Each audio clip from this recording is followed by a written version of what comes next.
Okay, folks, we've cleaned this mating flange up on the exhaust manifold about as good as we can get it. And full disclosure here, I'm not real keen on how it looks. I've seen better. I've also seen much worse. So we're going to go with it. And this is why I like to put a little bit of RTV sealant on these mating surfaces, because there is a bit of corrosion around here from this old riser. The surface feels smooth. It doesn't look all that great. It's not all shiny metal all the way around, but I'm fairly confident that this thing is going to seal and will be okay. Now, important thing to note here, I mentioned this is a closed cooling system.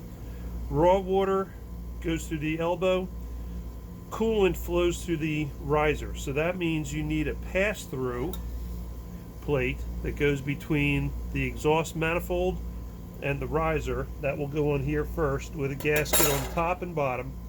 And then on the top of the riser, between the riser and the elbow, will be this block-off plate. Okay, so first thing I like to do is to coat everything with, or clean everything, not coat, clean everything with brake clean. So we're going to take a little bit of brake cleaner, or you can use good old acetone. It's all pretty much the same stuff. Being careful not to put your fingerprints on this surface, because your hand has oil, your finger will have oils on it. But wipe that surface nice and clean, and then do the same on the other parts, right? All the metal surfaces, wipe down with brake cleaner to get any oils off. And if you don't think there's oils, folks, look at that rag. There you go. There's some oil on there. Okay, that's you know, from when they assembled these things or when they manufacture them, they do coat them with a little bit of oil of some kind. That's just to make sure they don't corrode while they're sitting in the packaging. All right, brake cleaner on the bottom of the new riser. We've already wiped down there, right?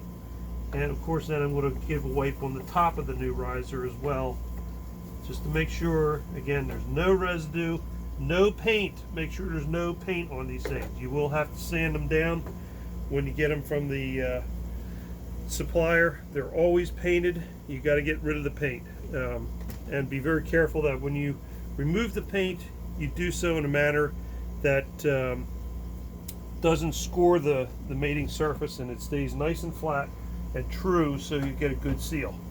All right, so at this point, the next thing we're going to do is we're going to use some high temperature max temp gasket maker from Permatex. This stuff is the, as they say, the orange or red colored sealant.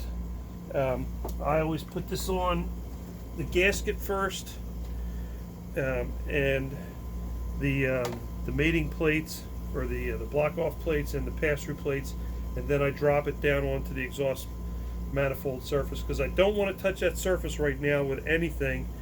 Just letting it air dry, and while I'm doing that, I'm going to get these plates ready, and then we'll get them on there.